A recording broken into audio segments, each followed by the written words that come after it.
Welcome back to Perkins Pipes. Got one of my favorites here, this little SMS meerschaum that I got at the Briar and the Burley. Excellent brick and mortar store in Bloomington, Indiana. So let's get this guy lit and let's get to talking about talking.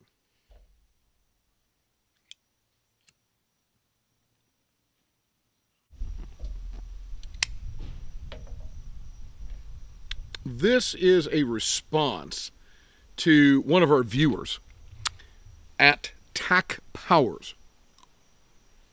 Let me share with you something that Tack said, Tack Powers here, on one of the previous videos. I'll link to that video.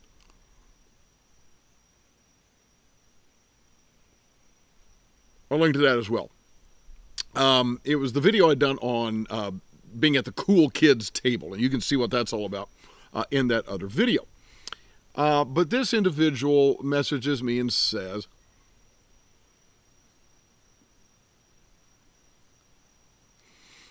if you want to be cool, usually you have to talk the talk, as it were.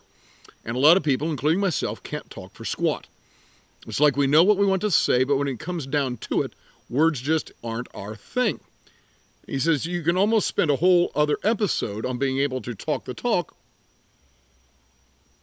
and how some people can do that and others can't. I think some people know what they want to say but can only go by faith, as it were, as they aren't able to explain how they feel, what they want, etc. A lot of times I feel this is how conversations falter, because people give up trying to explain themselves because they can't, at least by words coming out of their mouth.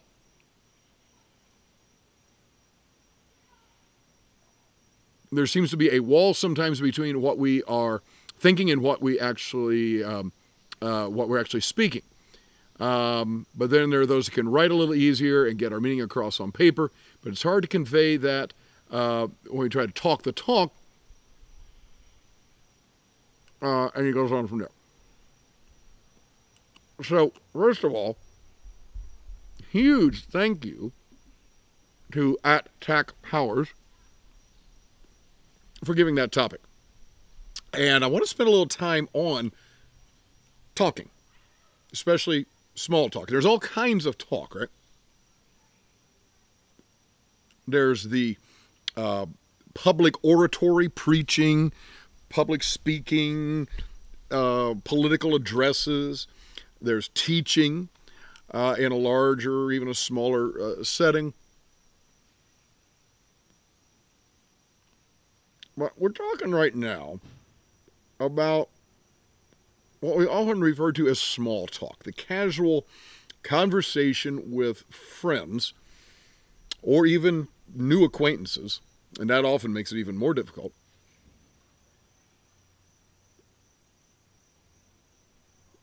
And kind of how to do that. And I never would have really thought of myself as a particularly great conversationalist, but as I think about it, there have been a couple of things in my experience that have brought about, I guess, a certain facility in this sort of casual conversation.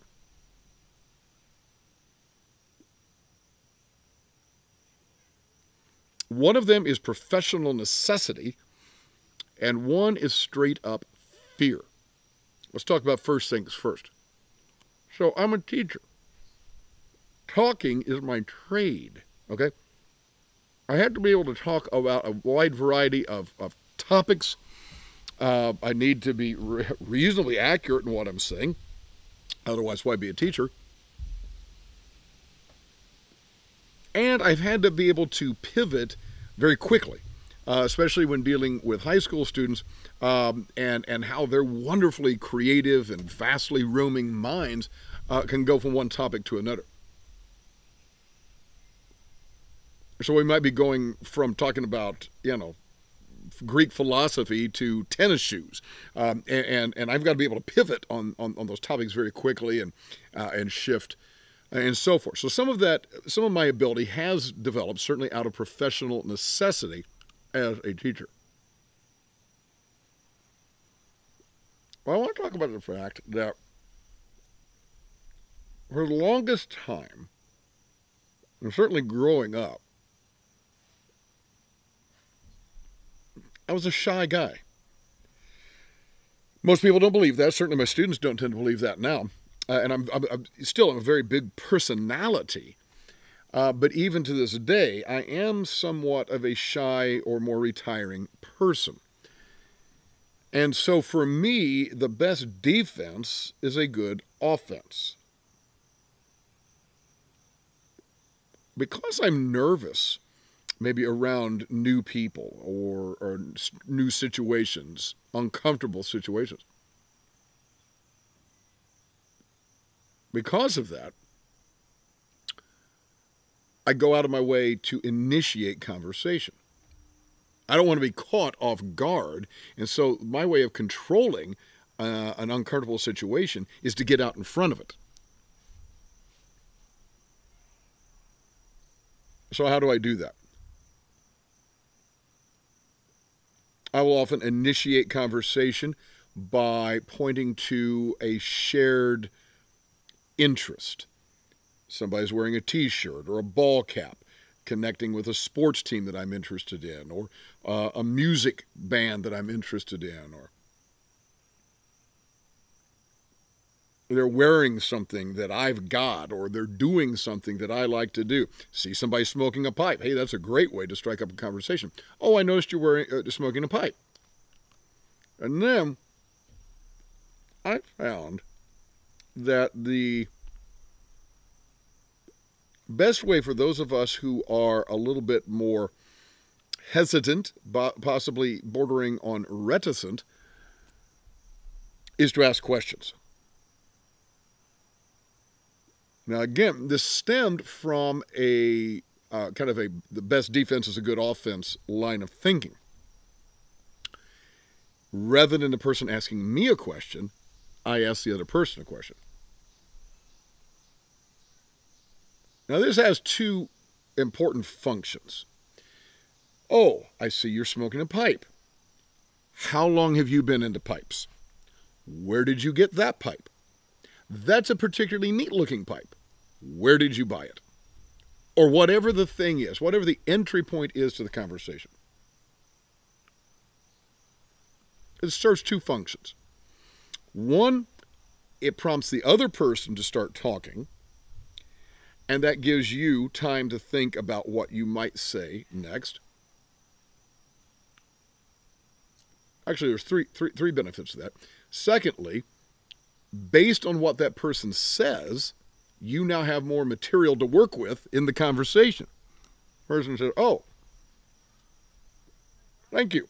I got this little SMS meerschaum at the Briar and the Burley. Really? I know the Briar and the Burley. In fact, I got an SMS meerschaum pipe there too. What takes you to Bloomington, Indiana? Well, I used to go to Indiana University. Really? So did I. And you see how what's going on there is you're building off of what the other person has said.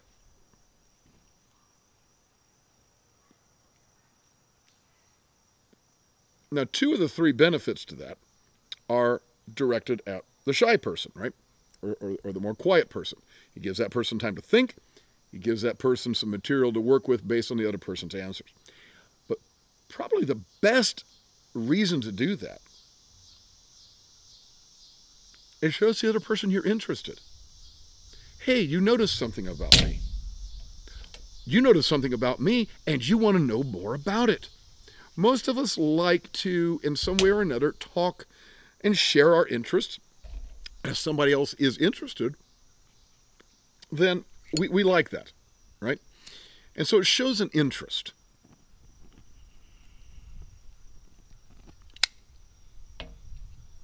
Now, here's where we got to be careful. Right? This is not about a program or a technique of how to be cool in a conversation. If that's all it's about, your questions are going to come off very fake.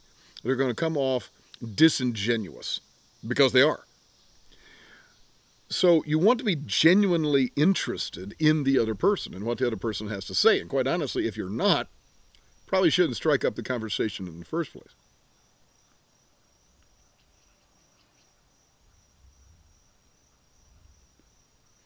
I think one of the things that makes some of us particularly nervous or hesitant to engage in conversations, especially with people we don't know or don't know well, is we're afraid that a topic is going to come up that we know nothing about, and then we're going to look foolish. A couple things about that.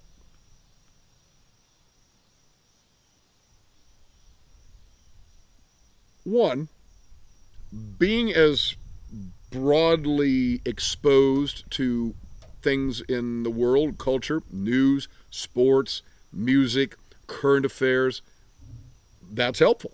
Okay? I mean, watch the news, read the news, these kinds of things. At least know who Taylor Swift is, even if you can't name any of her songs. You know what I'm saying?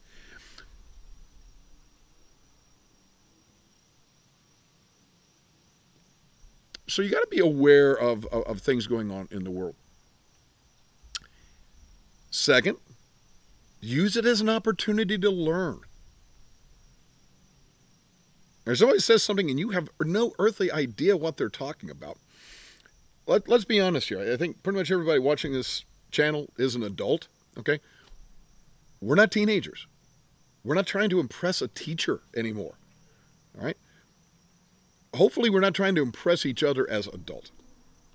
So don't hesitate to ask questions. When somebody says something to me, and I will tell you, sports is a great area. I am very ignorant when it comes to sports. And I enjoy watching, especially basketball and football, and I used to watch more golf, especially with my dad.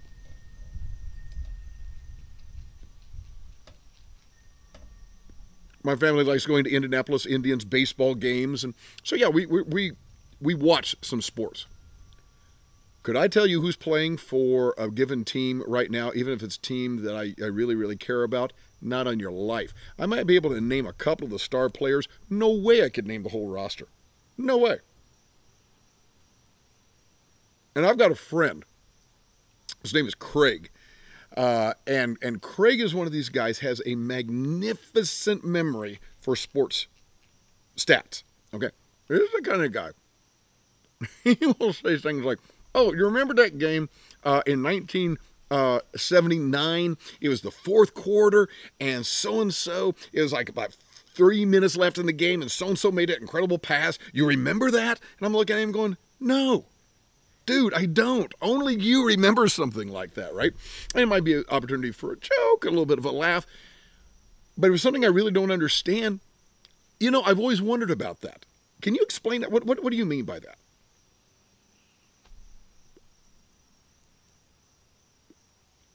The other day I was having a conversation with a colleague, and we were talking about some financial things. Finances is another area where, not me, okay? There's a reason my wife takes care of the bills around our house. You don't want me around the money. So,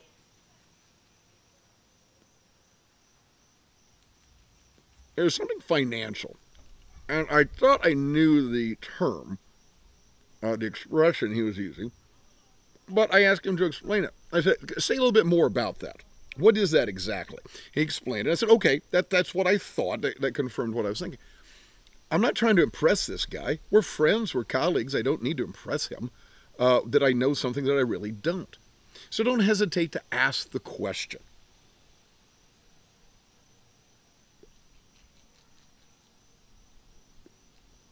The other thing is practice the art of turning the conversation to something that you do know about.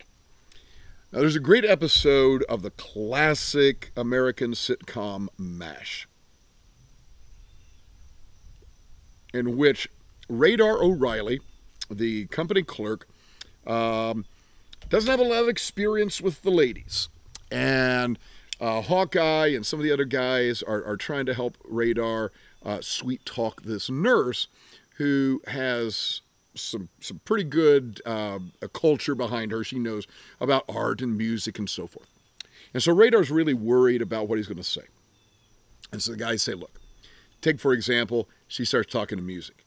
You just say, ah, Bach. And he's like, that's all you need to say. Right. Well, inevitably, music comes up, and Radar says, ah, Bach.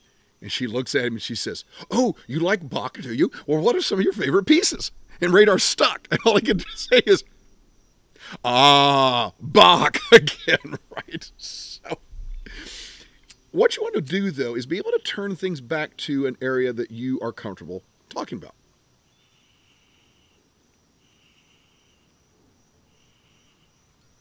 Now, I may not know a lot about sports, but I have gone to plenty of sporting events. So somebody started talking about sports and, woo, it's over my head, right? I might pivot that back around at some point and say, you know, interesting, we were just up watching Purdue a couple of weeks ago with our children. And it's so neat because we had such a good time with our family. We were tailgating, and next thing you know, we're not talking about sports per se, but about something I can talk about all day long, my family and some of my friends. So those are just some of the tricks. Those are some of the things that I do. Really appreciate that comment. If you like this sort of thing, hey, leave us a comment. We'd love to know what you think. What are some of your tips and strategies for conversations, ways to get out of difficult conversations, or ways to take conversations to a deeper level? And if you'd ever like to have a conversation with me on this channel, we invite you to shoot me an email at perkinspipes@gmail.com. You could be on an episode of Briarside Chat, which is always a fun time. And even if you're not someone who really, really enjoys talking a lot, don't worry. I can carry you along, and I can help that out. And watch some of those other Briarside Chat episodes, and you'll see we have a really good time. As Malcolm Guite likes to say, I do these little things in order at last to do nothing. Or as I say in Latin, Parva ago, ut tandem, nihil agam. Have a wonderful day. There was a man who walked the earth, diesel and